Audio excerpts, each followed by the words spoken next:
Seja bem-vindo ao Conversa Capital. Recebemos esta semana Pedro Ferraz da Costa, presidente do Fórum da Competitividade. Obrigada por estar aqui com a Antena 1 e com o Jornal de Negócios.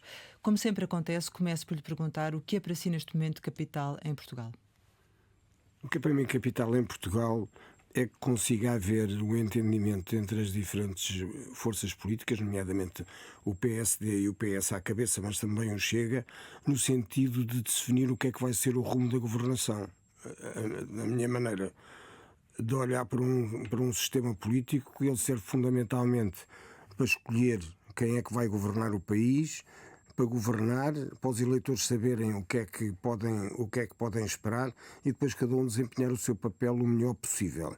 Nós em Portugal não temos tido, dá já algum tempo a essa parte, isso começou fundamentalmente de uma forma mais aguda a partir do afastamento de António Costa, saber muito bem o que é que vai ser o futuro a curto e médio prazo, em termos económicos. Teremos a oportunidade de perceber melhor as suas ideias, a sua ideia relativamente a esses aspectos, nomeadamente os impactos que isso tem em termos económicos, mas na ordem do dia está a eleição de Donald Trump. Do seu ponto de vista, que impacto económico é que terá para a Europa e em concreto para Portugal esta mudança nos Estados Unidos? Eu acho que vai obrigar a União Europeia a tomar decisões que adia há anos e uma delas é dar maior importância à inovação e aos novos setores para se tornar mais competitiva a nível mundial. Eu recordo-me, na primeira visita mais ou menos oficial que fiz aos Estados Unidos e ter ouvido dizer, ainda com alguma surpresa, às entidades que eram responsáveis pelas negociações externas e económicas dos Estados Unidos, que com a Europa discutiam tudo o que era passado e com a Ásia tudo o que era futuro. Eu estou a falar de 84. Portanto, foi há 40 anos. Continua a ser assim. Não há, desde essa altura para cá, um único setor onde a Europa tenha vindo a afirmar-se crescentemente em termos do futuro. Teve alguma inovação relevante nas vacinas do Covid, mas foi talvez a única parte, e grande parte disso foi possível através de financiamento americano, do Sr. Trump, nomeadamente. Portanto, acho que é muito clara essa necessidade de deixar de ser o campeão da regulamentação. Eu lembro de ter ouvido com surpresa a Presidente da Comissão Europeia dizer que o objetivo da Europa era ser a zona mais bem regulamentada do mundo. Para quem alguma vez tenha tido que abrir uma empresa, lançar uma nova gama de produtos, explorar novos mercados, ouvir dizer que o objetivo é sermos os mais bem regulamentados do mundo, é um panorama assustador e dá vontade de ir investir para outro sítio, que é, aliás, o que as maiores empresas fazem há dezenas de anos. Mas em relação aos Estados Unidos, haverá certamente mais proteccionismo, ou seja, a aplicação de taxas alfandegárias que vão, de certo modo, impedir a Europa de exportar os seus produtos e provavelmente podemos até entrar aqui numa guerra de taxas entre a Europa e os Estados Unidos. Isto acabará por não beneficiar ninguém, não é? Não, mas eu não sei se isso é tão assim, porque em relação à maior parte das coisas em que nós temos ganho cota de mercado, nós os europeus, nos Estados Unidos, isso corresponde a produtos onde a Europa é muito mais competitiva e onde os produtos europeus são desejados. Isso tem muito a ver com os produtos de luxo à cabeça, tem a ver com carros acima de uma certa qualidade ou sofisticação, e parece-me que a preocupação dos Estados Unidos em relação às importações está muito baseada em preocupações de segurança que estão associadas a esse comércio, mais do que em relação a preocupações económicas. Eu não estou convencido que vá haver uma discriminação em relação aos produtos europeus a ponto de ter efeitos económicos muitíssimo marcantes. Mas é evidente que posso estar enganado. Em contrapartida, do seu ponto de vista, os Estados Unidos vão continuar com os seus investimentos fora, de uma forma até talvez com maior incremento, ou não? Sim, e vão continuar a investir em inovação. Quer dizer, os Estados Unidos hoje indiscutivelmente são a máquina de inovação do mundo, e isso é que faz com que quase todas as previsões de que eles serão ultrapassados pelos chineses num prazo curto não se têm vindo a concretizar. E o que faz com que isso não se concretize é porque, entretanto, começam imensas coisas novas. Se olhar para as ações do Standard & Poor's americano e vir o que eram as maiores empresas há 50 anos e olhar para a lista agora, as que eram as maiores agora já não está lá nenhuma. Porquê? Porque foram substituídas por coisas novas. O mal na Europa e também muito mal na economia portuguesa é que nós não criamos coisas novas suficientes para substituir as antigas que vão desaparecer. Isso é um movimento de nascimento, desenvolvimento e morte que acontece com as empresas e que é preciso criar condições para que haja coisas novas que venham a surgir. Nós não podemos, com certeza, achar que a salvação da pesca é ir pescar bacalhau como se fazia há 50 ou 60 anos. Em quase todas as atividades, e na agricultura também de uma forma muito marcada, o que tem havido de progresso é fundamentalmente formas diferentes de fazer as mesmas coisas ou de fazer produtos novos. E acho que é nisso que temos que insistir. Precisamente nessa relação entre Estados Unidos e China, como é que fica Portugal e como é que fica a Europa? Porque nós temos também alguma tradição de relacionamento com a China e somos também parceiros dos Estados Unidos. Como é que nós ficamos? Bem, se nós temos alguma tradição de relação com a China, é uma... Parece-me que é uma frase um bocadinho exagerada em relação à realidade. Nós, numa altura em que estávamos muito aflitos para realizar capital, na altura da Troika, que tínhamos que vender algumas coisas, resolvemos deixar que os chineses também entrassem, porque sempre era uma maneira de se conseguir mais dinheiro. Foi isso fundamentalmente que se fez. Não há nenhum plano de grandes investimentos chineses que tenham aqui desenvolvimento. Compraram coisas existentes, nomeadamente no campo dos seguros.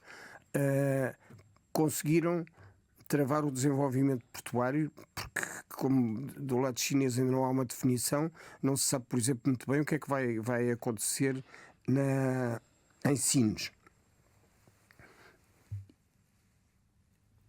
Teremos uma tentação que sempre houve, que já vem do Estado Novo, de tentar fazer umas coisas de que os americanos também não gostam e, portanto, nós achamos sempre que podemos criar aqui uns amigos novos que são inimigos dos americanos. Eu acho isso uma política de loucura. Acha que isso pode acontecer ou o intensificar do relacionamento com a China? Não, há sempre alguns que estão interessados nisso. Uns porque vão ganhar algum dinheiro com algum negócio, outros porque gostam de estar nessa posição da oposição. A direita tradicional portuguesa é bastante anti-americana. Sempre foi. E o atual governo? Não sei. Suponho que não será, mas não tem havido até agora nenhuma decisão que tenha que ter sido tomada que evidenciasse uma grande tensão em relação a esse assunto. Acho que as coisas vão começar a ser diferentes em relação às despesas militares e ao reequipamento das Forças Armadas, onde a Europa tem uma posição inexistente há dezenas de anos. E tem uma situação inexistente porquê? Porque nunca quis, entre a Alemanha e a França e a Holanda e a Inglaterra, ter projetos comuns na área da defesa. Cada um quer continuar a manter a sua autonomia. O que é uma coisa que não tem qualquer comparação com o que pode ser a dimensão de investigação e desenvolvimento dos Estados Unidos. E, portanto, vivemos nisto. Por isso é que as indústrias de defesa quase que foram desaparecendo. E em Portugal, completamente. Entrando um pouquinho nesta questão que tem a ver com a reação europeia a esta transição na política norte-americana, parece-lhe que as lideranças europeias atuais vão estar à altura de responder a este desafio tão grande que impacta as economias europeias no momento em que elas estão particularmente fragilizadas?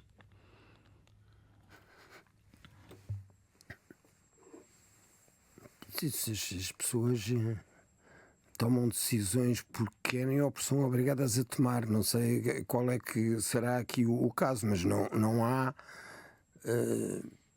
neste momento uma orientação estratégica europeia em relação ao que será necessário fazer. Quer dizer, o aparecimento do relatório Draghi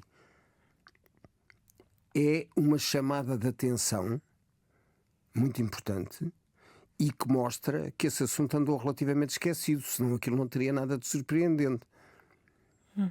Agora... Mas para o executar vai ser preciso dinheiro, não é? Mas a Europa não tem falta de dinheiro. Não há falta de dinheiro no mundo. Há dinheiro por toda a parte. Há é falta de ideias e de capacidade de realização. O que os bancos centrais encharcaram os sistemas financeiros no pós-Covid explica as subidas das cotações, enfim,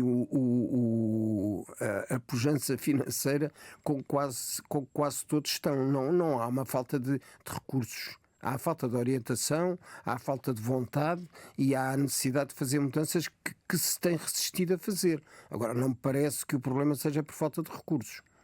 Mas, nomeadamente, recursos públicos e financiamento público comum da União Europeia é um tema bastante difícil de haver acordo entre as lideranças europeias, pelo menos nesta altura, e há dificuldade até, dado o momento de ajustamento orçamental que as maiores economias da zona euro estão a preparar neste momento. Parece-lhe que vai ser possível reunir financiamento público também para conseguir concretizar alguma das metas de investimento que se afigura nestas recomendações do relatório? A sua pergunta sugere entrar num tema que é a forma fundamentalmente diferente como o investimento é financiado nos Estados Unidos ou na Europa. Nos Estados Unidos é fundamentalmente através do mercado de capitais, ou seja, ideias válidas que sejam testadas pelos mecanismos que existem, enfim, de uma forma mais conhecida na Califórnia em relação a todas aquelas empresas que nasceram financiadas pelo mercado de capital e que são hoje as maiores do mundo. Falo da Apple, enfim, todas essas não dependeram de financiamento público para coisa nenhuma. Na Europa há um problema. Há uma concentração do investimento, no financiamento do investimento através do sistema bancário, o que é uma solução muito mais instável, porque os bancos são também influenciados pelas políticas financeiras dos países e pelos equilíbrios financeiros dos países. Portanto, não são só decisões relacionadas com a bondade ou a não bondade dos investimentos, mas também com a política monetária que é preciso seguir para conseguir contrariar aquilo que os governos têm tendência a fazer, que é gastar cada vez mais dinheiro e, portanto, criam uma pressão enorme sobre o sistema financeiro. O grande problema é que a Europa recorre muito menos ao mercado de capitais do que os Estados Unidos, e o mercado de capitais é um melhor avaliador da qualidade dos projetos do que os bancos. Mas há um mercado de capitais fragmentado, sujeito a regras diferentes, com há dezenas de anos que isso é uma prioridade de resolver. E parece-lhe que vai ser resolvido? Temos a comissária... Não sei, quer dizer, a minha pergunta capital é se vai de facto haver, não só em Portugal como na Europa, um assumir de objetivos claros e depois as pessoas se preocuparem-se em executá-los. Agora, se vamos continuar a discutir permanentemente, se temos soluções mais baseadas na economia de mercado ou mais dirigismo económico pelos governos, nunca mais saímos disto. Mas, nomeadamente, para uma das áreas que será crucial nos próximos tempos, até por causa desta reorientação norte-americana, que é a defesa, o investimento que será necessário será maioritariamente público. O investimento em defesa. Mas porquê é que acha que tem que ser maioritariamente público? Porque diz respeito a compras de equipamento de defesa que serão feitas. Isso não é financiamento da atividade, isso é financiamento dos clientes, que neste caso serão as Forças Armadas. O problema que nós temos é que se vamos entrar num mundo que vai atribuir mais recursos à defesa, e isso parece que é inevitável, nós poderíamos tirar algum partido disso se tivéssemos indústrias nessa área, como tivemos no passado.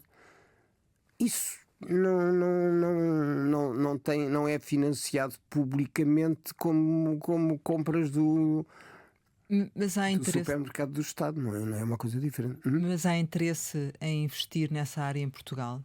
Se há interesse? Sim. Tem havido sempre possibilidades de investir. É evidente que nós temos vindo a matar quase tudo aquilo que havia em setores de construções de máquinas e de equipamentos. E não só em termos daquilo que as pessoas pensam logo, que é em espingardas e balas, mas também na construção naval. Nós temos ainda alguma atividade nessa área, tem vindo a reduzir-se, mas não há ainda alguma capacidade de projeto e há alguma capacidade de execução. Em Viana do Castelo praticamente ficou tudo reduzido a isso, e temos uma unidade de reparação na Lesnave que emprega, sei lá, 300 ou 400 pessoas, quando chegou a ter 6.000.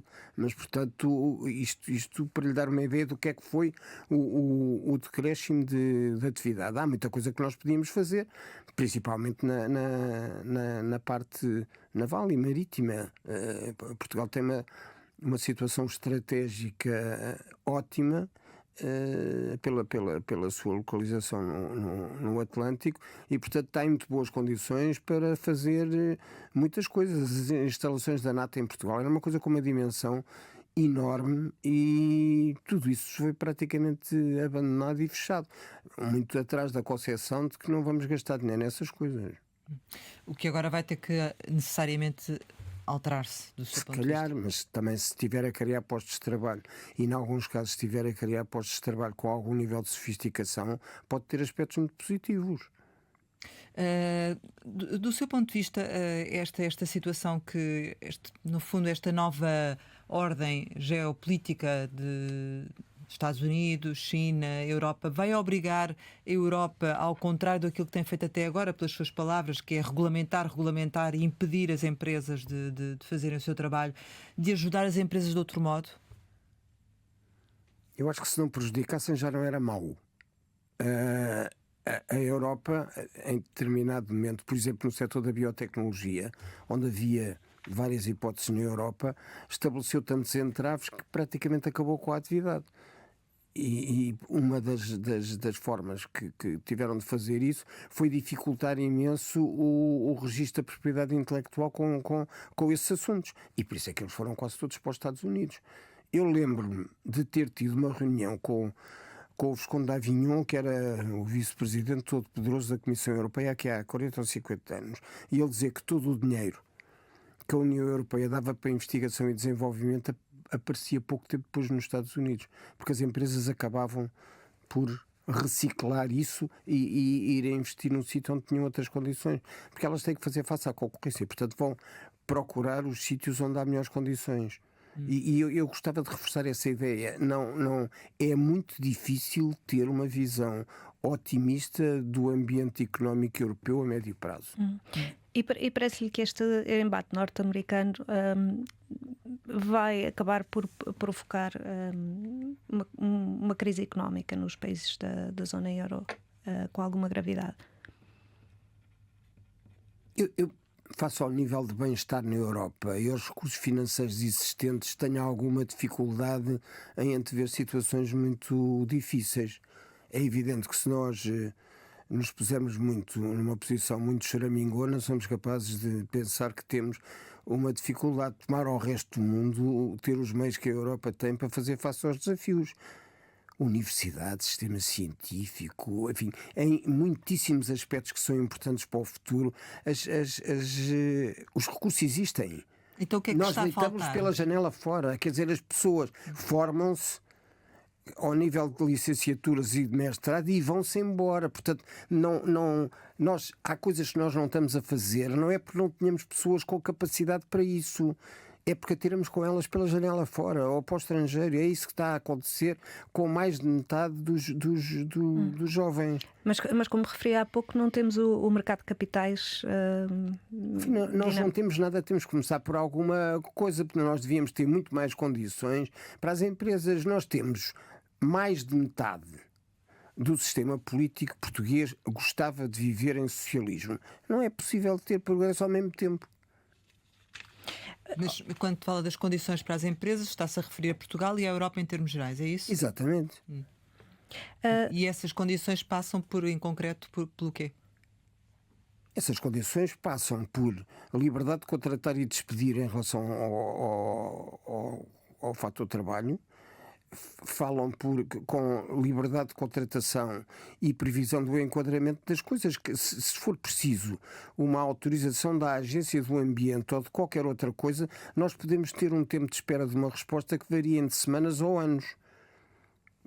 E nem sequer se sabe a quem é que se pode queixar em relação a esses assuntos. E são as queixas que nós ouvimos permanentemente e as pessoas vão desistindo de muitas dessas atividades. Nós temos, por exemplo, um problema para resolver no que diz respeito aos terrenos para uso industrial. Com posições completamente absurdas. Nós tivemos em Sines a definição de uma zona ambiental onde depois se queria fazer um investimento que não era nada ambiental. Como é que isso tudo acontece no mesmo país e no mesmo Estado? São esse tipo de contradições é que fazem com que muitos potenciais investidores estrangeiros se afastem. E ainda assim, a situação que a Alemanha está a viver neste momento, ainda assim, com a Alemanha a viver essa situação, com uma liderança política em França que apresenta também algumas debilidades, mantém o otimismo para a Europa, sob o ponto de vista económico? Eu nunca tive grande otimismo que a Europa mudasse de rumo até agora. Infelizmente, tem sido assim. Vai mudar muito ou pouco. Já há uma satisfação com resultados fracos. Portanto, se crescerem 1%, já fica tudo muito contente. Isso não é suficiente para criar os empregos do futuro, nem para criar um ambiente estimulante para os jovens. Portanto, acho que era preciso mudar muito mais do que aquilo que se está a mudar. E era libertar potencial e as pessoas pudessem ser mais livres de fazer e de empreender. Agora, se tiverem que estar dispostos a fazer investimentos através do PRR ou do 2030, onde, independentemente do projeto, tem um conjunto de condicionalismos, porque a Comissão Europeia disse assim: vamos ajudar, mas já que eles nos vêm pedir ajuda, vamos obrigar a que façam mais isto, mais aquilo, deixem de ter estas atividades e tenham mais preocupação com a parte ambiental. A certa altura não é possível. Eu não estou a dizer que não se tenha preocupação com a parte ambiental. Não pode ser o único fator decisivo. Nem pode ser tão desequilibradamente marcante como aquilo que é atualmente. Mas a questão da Alemanha, em concreto, e o mau momento económico que eles estão a viver, vai ter, do seu ponto de vista, impactos, nomeadamente em Portugal. É um dos maiores países em termos de relações comerciais que temos com Portugal. Sim, principalmente tudo aquilo que a gente tem no setor automóvel. E a nossa exportação de componentes é equivalente ao dobro da exportação da Auto Europa. Quase tudo isso vai para a indústria automóvel europeia e muito para a alemã. É evidente que se a União Europeia persistir em viver em guerra aberta, como viveu no fundo, com um setor que representa 12 ou 13 milhões de postos de trabalho, é evidente que a Alemanha não vai sair da situação difícil em que está. E isso vai ter depois impacto, nomeadamente em Portugal. Exatamente. Portanto, ter uma política de descarbonização racional e que seja assumida pelos intervenientes era importante. Mas parece que agora também não há volta a dar, como se costuma dizer. Ou seja, é um caminho que parece que já não tem retorno, não tem? O que não tem retorno é a morte. O resto acho que tem que ter retorno. Pode-se contar ou não os prejuízos que houve. Mas acho que é preciso mudar. Aliás, acho que uma parte do retorno vai ser forçada pelos clientes. Como sempre. Ou seja, isso significa que a procura significa que nós não vamos ter um programa de descarbonização tal como a Comissão Europeia idealizou. Porque a procura vai ser diferente. Aliás, é uma das conclusões do relatório do Sr. Draghi, é que isso tem que ser visto e repensado. Nenhuma zona económica grande se pode dar ao luxo de ter reformas que signifiquem o fim abrupto de um conjunto de atividades, porque isso deixa de ter apoio político para poder fazer essas reformas. Mas será uma questão de estender calendários? Será uma questão de estender calendários, na verdade. Calendários? Porque... Não, é de sentido das mudanças. Independentemente do calendário. O calendário vem depois. Quer dizer, se lhe disserem assim que em vez de a matarem a 2 anos de vista, a matam a 4, é uma questão de calendário? Não. A questão essencial é o objetivo final, com que você não concordará. Portanto, não me parece que isto seja uma questão de calendário. Mas ainda assim, enfim, concorda que é preciso proceder a essa descarbonização. Por isso aquilo que está a dizer é fazê-lo de uma forma mais lenta, não? Ou não fazer de todo? Não, é fazê-la com quem é responsável por a fazer e sabe como é que pode fazer e como é que pode reduzir. E isto tem tempos. Se nós olharmos para o que era o consumo dos automóveis com motores de explosão, na altura do choque petrolífero de 1973 e o que é hoje, vimos como a indústria conseguiu, à medida que ia amortizando equipamentos e que ia lançando novas fábricas, melhorar substancialmente esses aspectos. Mas a indústria também não se atrasou um pouco? Não devia ter acelerado mais rapidamente esse processo? Neste momento eles têm carros para vender, portanto adiantaram-se demais pelos vistos. E, do ponto de vista do consumidor, está a haver uma transição até bastante rápida quando olhamos para os números das vendas de veículos elétricos no mercado português, por exemplo. Está a haver uma apetência grande pela troca para esta nova mobilidade. Parece este processo não acabará por ser rápido e, de certa forma, acompanhando o consumo. Quanto tempo é que isso é sustentável em termos orçamentais pelos países? Porque não haja dúvida que quem tem esses carros beneficia de muitos apoios financeiros que só são possíveis enquanto forem poucos. Quando forem muito, ninguém esteja convencido de que vai ser possível tornar os carros fiscalmente mais atraentes, como foi até agora. E alguns países já acabaram com esses apoios também. Exatamente, e por isso é que as vendas e as perspectivas de vendas dos grandes fabricantes estão neste momento em recuo.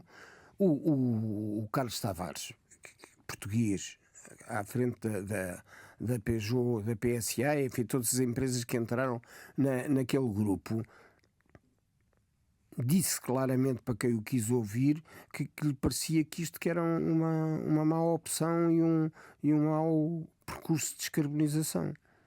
Vamos falar sobre o crescimento em Portugal, e o Fórum para a Competitividade disse que vê como improvável uma estimativa de 1,8% de crescimento do PIB para este ano. Com esta nova conjuntura, pode também ficar em risco o crescimento acima dos 2% em 2025, do seu ponto de vista?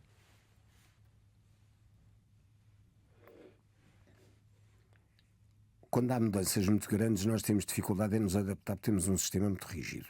Portanto, se houver grandes mudanças em termos internacionais, nós vamos ter, com certeza, algumas dificuldades, e é natural que no curto prazo, 2 anos, seja quase impossível manter as taxas de crescimento previstas, que aliás são pequenas. Ou seja, nós tínhamos que crescer francamente mais, porque há aqui uma forma de, no fundo, enganar os observadores, quer dizer, estamos a crescer na média europeia. Mas a média é feita principalmente pelos grandes países que estão a crescer muito pouco, por isso é que a gente cresce o mesmo que eles, ou pouco mais, mas em termos individuais, pouquíssimo. Basta olhar para os países do leste da Europa e para o crescimento que têm tido e para o facto de eles nos ultrapassarem todos os dias. É evidente que a maior parte das pessoas tendem a pensar que se calhar também não é assim tão mal, porque é que nós havíamos de ser aqui os campeões do crescimento. Eu não me parece que os portugueses sejam fanáticos da produtividade. Mas o inconveniente de crescer pouco é que nós não queremos empregos suficientes para os mais novos. E, portanto, quando chegamos a esta fase da conversa, começamos a perceber que isso tem consequências a médio e longo prazo muito más. Porque é evidente que se ficam só os mais velhos e as atividades dos mais velhos, qualquer dia não fica coisa nenhuma. E, portanto, é urgente pensar o que é uma política de desenvolvimento económico e de investimento mais rápido do que é que temos tido. Esta nova conjuntura também permite que o governo português continue a apontar para taxas de crescimento acima de 3% no final da legislatura? Não sei, acho que sim, mas acho que vai ter que mudar bastantes coisas. O quê? Para que isso seja. Não, o problema regulamentar à cabeça, quer dizer, o interface com a administração pública em Portugal é uma catástrofe. Ninguém consegue prever quando é que vai ter uma autorização para qualquer coisa. Isso é verdade na construção de habitação, isso é verdade na construção de infraestruturas, isso é verdade na execução do PRR, quer dizer, o próprio governo se confronta com a sua incapacidade de executar projetos que fez. Não tem qualquer explicação, porque são coisas que correspondem a necessidades em muitos casos e que usam tecnologias que são conhecidas. Não há qualquer justificação para nós não melhorarmos os comboios suburbanos. Não há qualquer justificação para não termos alguns problemas que estão mais que identificados na rede viária para facilitar as comunicações. Não há qualquer justificação para não conseguirmos tomar uma política clara no que diz respeito ao ferroviário. Quer dizer, em Espanha, qualquer agente económico sabe há 30 ou 40 anos qual vai ser a renovação da via férrea e qual é o ritmo a que ela vai acontecer. Aqui ninguém sabe. Isso é um obstáculo ao investimento também. Isso é um obstáculo ao investimento para também. muitas atividades é. Claro. Se nós pensarmos que o setor da pasta de papel, durante anos, a única hipótese que tinha de exportação era os caminhões, e usava todos os caminhões que haviam em Portugal quando chegava à altura de exportar pasta de papel. E qual é a política portuária e o que é que a gente vai exportar? Isso não existe. É extraordinário que nós construímos quase um país socialista sem qualquer planeamento. Sendo que, neste momento, os investimentos estão muito dependentes do PRR, não é? Pois são muito dependentes do PRR. Pois são porque nós, em despesas correntes, consumimos os recursos todos. No fundo, o que os governos tentam fazer, e o PSD não é muito diferente do PS, é gastar na manutenção do Estado Social, que é o que mantém os votos, e tentar arranjar financiamentos fora do orçamento de Estado para tudo o que seja necessário fazer. Aliás, nós temos cada vez mais uma parte importante da despesa pública que não vai ao orçamento de Estado, que são todas as coisas que são feitas com PRRs e com outro tipo de mecanismos. Portanto, até há uma dificuldade em fazer uma avaliação correta do que é a vida financeira do Estado. Sendo que, então, significa que a opção de reduzir impostos e aumentar salários, do seu ponto de vista, pode não ser a melhor opção? Eu acho que nós o que nos devíamos preocupar era em reduzir os custos para as pessoas. Isso é um trabalho irrecusável. Porque se as pessoas gastarem menos dinheiro nas diferentes coisas, é evidente que vivem muito melhor. Agora, se acrescentarmos os ordenados e não resolvemos nenhum dos problemas de base. Isto porque estava a dizer que não somos fanáticos da produtividade, mas enfim, se a economia não crescer e se a Nós não somos fanáticos da produtividade, mas se formos mais obrigados a financiar as nossas próprias despesas e tivermos condições para isso, eu acho que as coisas melhoram. O que eu lhe perguntava era se efetivamente há capacidade do Estado a crescer eventualmente a 2%. E com a produtividade aos níveis em que está, em continuar a aumentar salários e a continuar a reduzir impostos. Isso é uma política que faz sentido. O reduzir impostos ainda não fez, o continuar a reduzir, não. Se o orçamento for aprovado, não é? Também, mas aumentam na tributação direta, quer dizer, o que o Estado tira do sistema não vai reduzir, e nenhum Primeiro-Ministro vai querer fazer isso, porque deixa de ter dinheiro para comprar votos para essa expressão. Mas há uma redução para os jovens, nomeadamente no IRS jovem, isto se o orçamento for aprovado, e há uma redução também. Isso é uma parte do problema. O IRS jovem é uma parte do problema, e eu acho que tem dois aspectos importantes. Por um lado, torna a vida profissional muito mais atrativa para os jovens de um momento para o outro. A segunda vantagem é que eles passam a perceber claramente que têm interesse em participar no debate eleitoral e no debate orçamental, o que não tem sido o caso. Quer dizer, se nós só tivermos reformados a votar, é evidente que só temos aumento das reformas. Vê esta como uma medida boa, independentemente de todas as críticas que foram feitas ao IRS jovem?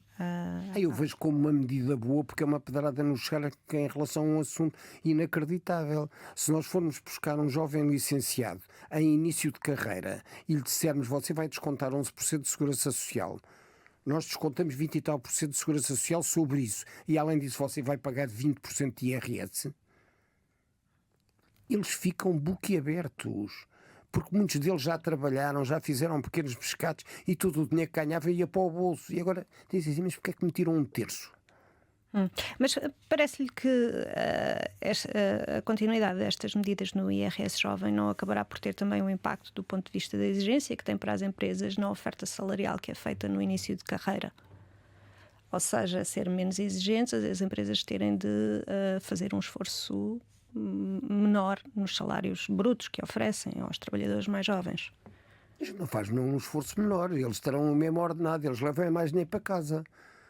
Portanto, para as empresas não tem nada de mau. E evita a ida para o estrangeiro?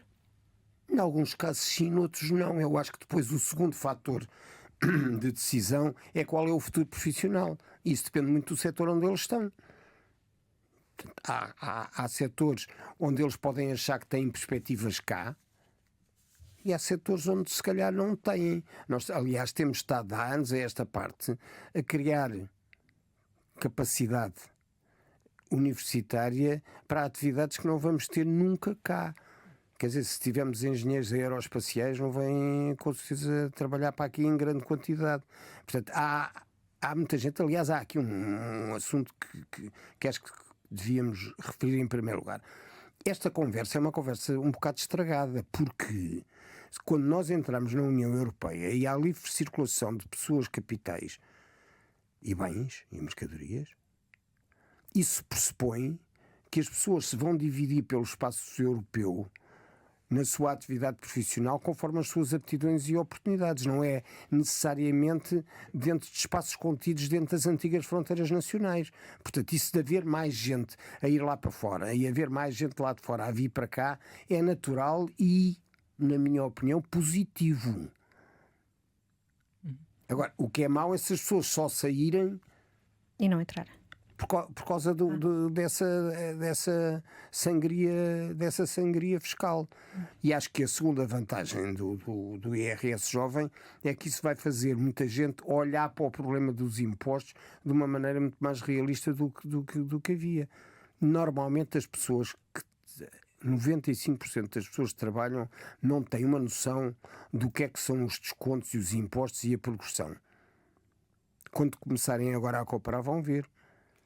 Antes de falarmos do IRC, queria só voltar à questão dos salários para lhe perguntar se efetivamente esta lógica que tem estado a ser seguida pelo Estado, pelo Governo, de aumentar diferentes setores.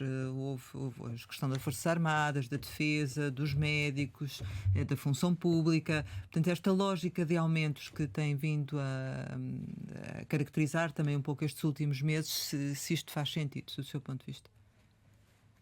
É uma resposta a uma necessidade imparável. Quer dizer, a partir do momento em que se resolveu o primeiro caso, é evidente que os outros todos vinham a seguir. Mas também não era possível não resolver. Quer dizer, eu acho que nós todos temos que reconhecer que o adiamento da solução do problema dos professores foi uma coisa que teve consequências políticas em quase todas as profissões. Como é que um Estado central que quer manter uma gestão centralizada da educação, que eu acho que era melhor que fosse feito de outra maneira, mas eles querem manter um sistema centralizado, acham que podem viver em braço de ferro com os professores durante aqueles anos todos. Isso tinha que rebentar em alguma altura. E nós tivemos, no governo Costa, como grande objetivo o empurrar com a barriga esse problema. A partir do momento em que se resolveu o primeiro, agora vêm todos os outros. Os INEMs, os enfermeiros, enfim, tudo e mais alguma coisa. Toda a gente acha que vai conseguir obter alguma vantagem. E é nisso que estão. Portanto, corremos o risco de estar a negociar em espiral. É o que vai acontecer, provavelmente. Sim. Não é muito racional, de facto, concordo com a sua pergunta. E a contestação também acabará por aumentar, certamente, não é? Bem, não sei se não esgotaram já, devem ter as contas feitas de quantos são numas coisas e quantos são noutras, não é? Esse movimento pode estender-se ao privado também ou não?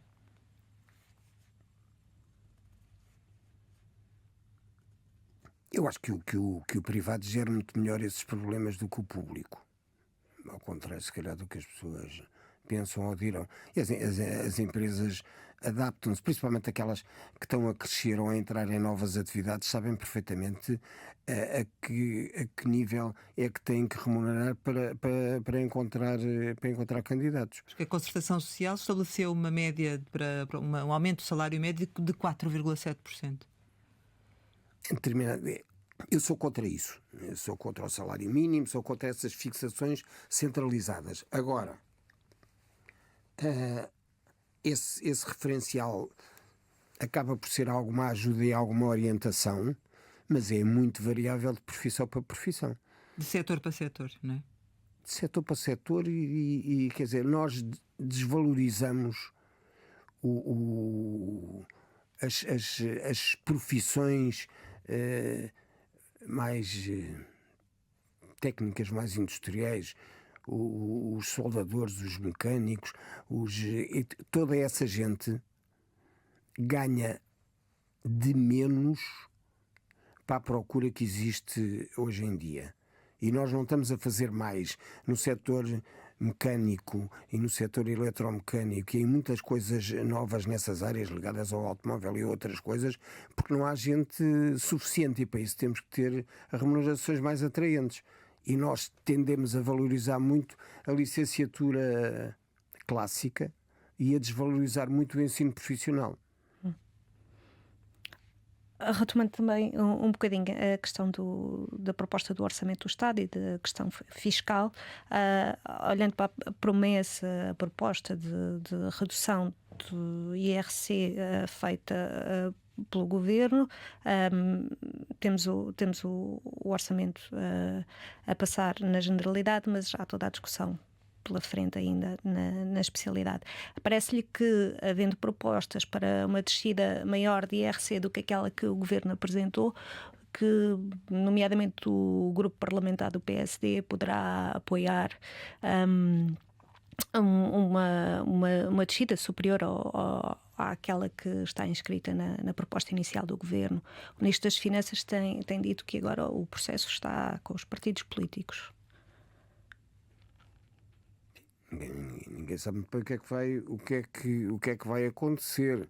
De qualquer maneira, há algumas lições que se tiram disto. Por um lado, a atual direção do Partido Socialista e a anterior não era assim tão diferente, tem muito um espírito anti-empresarial. Isso não tenho dúvida nenhuma.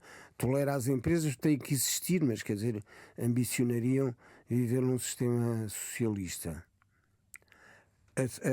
A segunda conclusão é que do lado do PSD a convicção para reduzir a taxa do IRC também não é muito forte, porque foi das primeiras coisas que se deixou cair.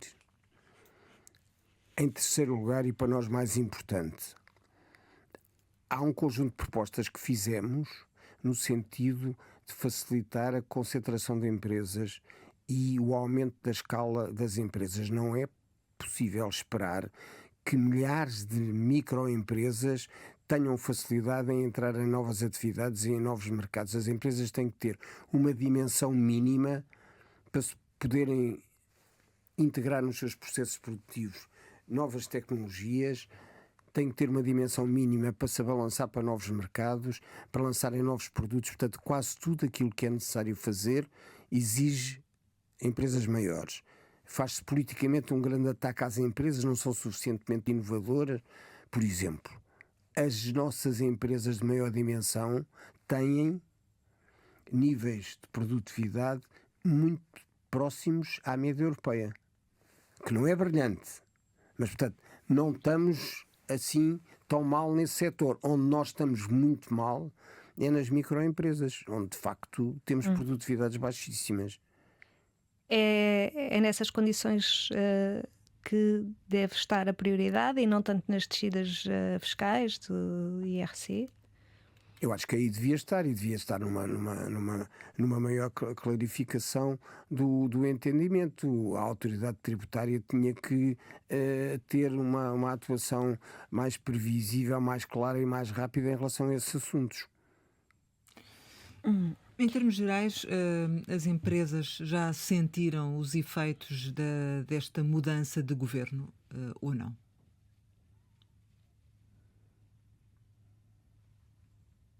Não sei. Acho que o orçamento é o documento concreto para medir. Mas vai fazer a diferença? Pode fazer alguma, mas não pode o suficiente. Eu acho que nós tínhamos que ter uma atitude muito mais radical na mudança do que aquilo que temos. Como assim? Tudo o que era preciso mudar e fazer de uma forma diferente e fazer isso de uma forma decidida. Eu acho que não há paz política em Portugal para fazer grandes mudanças. Mas, na verdade, nestes últimos 7 meses, o que é que mudou na economia? Sentiu alguma coisa? Sentiu alguma mudança? Não. Mas também não sei o que é que poderia, não era suposto. Poderia haver. Não sei, quer dizer, é preciso. Ouça, uma das dificuldades para as mudanças é que os governos são cada vez mais dependentes do caminho que é traçado de uma forma centralizada por Bruxelas. Qualquer alteração legislativa em Bruxelas demora em média 2 anos, ou seja, a partir do momento em que se identifica o problema, se começa a discutir e depois se chega a uma legislação que depois tem que voltar aos países para ser implementada, são pelo menos 2 anos. Portanto, nós temos um mecanismo de atuação que é muito, muito lento. Mas foi apresentado um chamado pacotão para a economia, Sim, pelo Ministro da Economia. Está a andar devagar. Está a andar devagar, mas está a andar então. Espero que sim. Há certas coisas que só se veem quando nascem. Estão em gestação. E esse pacotão está em gestação? Olha, Deus queira que nós não venhamos a chegar à conclusão que o pacotão era grande demais, ou seja, que tinha objetivos a mais e se não seria preferível ter sido um bocado mais focado. E espera que ele comece a produzir efeitos agora após o orçamento, portanto, de acordo com aquilo que disse. Sim, em princípio sim.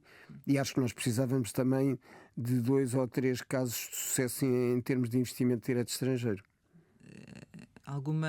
Tem alguma noção de em que áreas? Em que áreas, em concreto? Olha, o setor farmacêutico, por exemplo, que é o meu setor, eu conheço bem.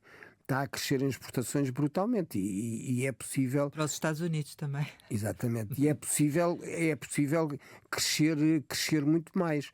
A Europa vai reduzir, isso é uma do que vai acontecer, vai reduzir com certeza as importações da China e, portanto, vai haver em Portugal possibilidades de aumentar muito a produção e a exportação. Mas em relação à atuação do Ministro da Economia, acha que ele tem estado a agir corretamente ou esperava, enfim, que fosse um pouco mais proativo? Não tenho opinião e não sei se já poderia ter de uma forma, enfim, que fosse razoável e justa. Acho que passou pouco tempo. Há muita coisa a fazer na área da atração do investimento estrangeiro. É evidente que quem tiver essa responsabilidade, que é o caso dele, gostava com certeza de ter um orçamento aprovado e de poder mostrar algumas coisas nessas áreas. Portanto, eu acho que o sucesso da atuação do Dr. Pedro Reis vai depender muito daquilo que venha a ser aprovado. Eu acho que é fundamental, como disse no início, que haja um entendimento mínimo em relação ao que é o caminho, o que é o caminho do futuro.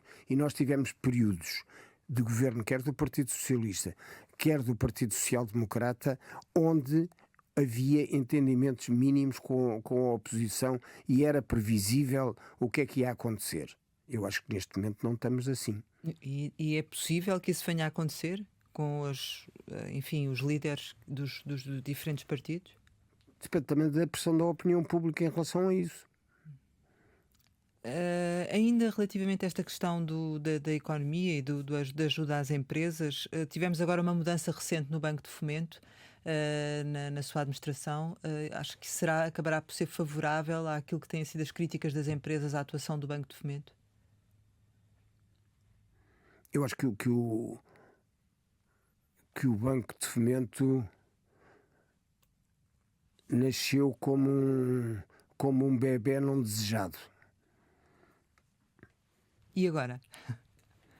Não tem até agora conseguido. Mas ele é muito desejado pelas empresas, estão sempre a exigir. Não sei se é muito desejado pelas empresas. As pessoas, em princípio, dizem, um banco de fomento, isso estamos de acordo. Quer dizer, toda a gente está de acordo com o objetivo geral. É evidente que a banca iria lutar contra o banco de fomento, porque vai-lhes buscar atividade e portanto, houve muita dificuldade em implementar um banco. E depois aquilo também foi bastante um exemplo do que não se deve fazer quando se quer começar uma nova atividade, porque não sabia bem o que é que ia fazer, não sabia com quem, tiveram, em alguns casos, houve meses sem conselho de administração, portanto, quer dizer, uma coisa destas dificilmente poderia correr bem. Eu acho que neste momento parece que está melhor, pelo menos não se têm ouvido muitas críticas. Enfim, a título de conclusão desta nossa conversa, gostava que no fundo nos sintetizasse qual é que deve ser a posição de Portugal neste novo contexto que nos vem da Alemanha, que vem dos Estados Unidos, da China, enfim, que rumo e que forma de atuar devemos ter?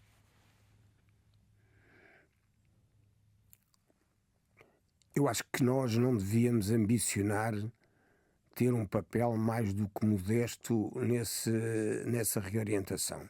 Acho que ter consciência da nossa dimensão é uma pré-condição para ter uma posição realista. Nós tivemos durante anos e anos um ótimo relacionamento com os Estados Unidos, que foi relativamente estragado ou minimizado pela nossa entrada na União Europeia, que, embora isso não seja muito evidente para a opinião pública, tinha alguns países, nomeadamente a França e a Alemanha, que não estavam interessados em ter uma colaboração boa e aberta com os Estados Unidos. Portanto, é essa luta que nós vamos assistir agora. E nós temos tradicionalmente uma ótima relação com os Estados Unidos. Acho que isso pode ser bom para nós e que nos devíamos concentrar nisso e não nos pôr a discutir cenários fantásticos de que vamos ser a porta de entrada da China ou outra coisa qualquer nesse género. E que conselho deixa ficar às empresas portuguesas? Que gritem mais alto quando estiverem insatisfeitas. É preciso contestarem mais? É preciso exigirem mais? É isso? Acho que sim. Numa democracia representativa, os grupos que não se manifestam são atrocidades. Mesmo no atual contexto político faz falta Em isso? qualquer contexto político. Chegamos ao final e, como habitualmente, costumamos lançar algumas palavras para uma resposta rápida. A primeira é colégio alemão.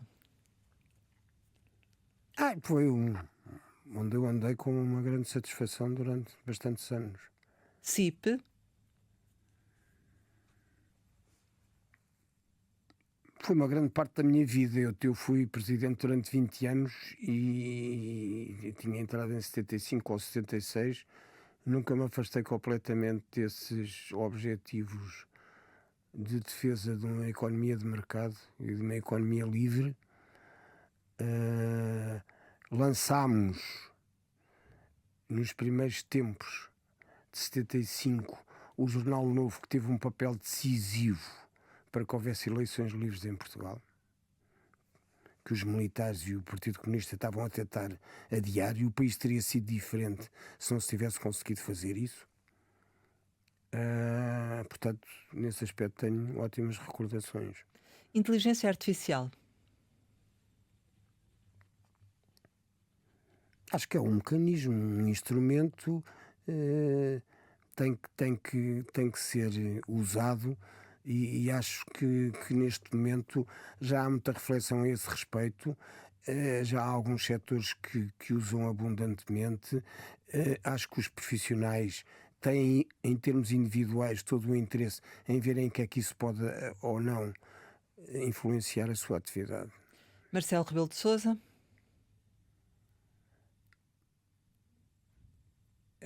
Eu tenho uma opinião muito diferente da dele no que diz respeito ao nosso sistema político. Eu acho que o nosso sistema semipresidencialista é uma das razões pelas quais os problemas em Portugal estão permanentemente empatados. INEM. Não tenho opinião, felizmente. Família. Tenho 4 filhas, 7 netos e 3 bisnetos. Saudade. Saudade? Não particularmente. Saudades de quê? De ser mais novo toda a gente tem, mas é um bocado utópico, não é? Natal. Natal é a festa da família e acho que é uma altura adequada para fazer o balanço de como é que ela está e como é que nos podemos ajudar melhor uns aos outros. Portugal. Cultural? Portugal. Portugal.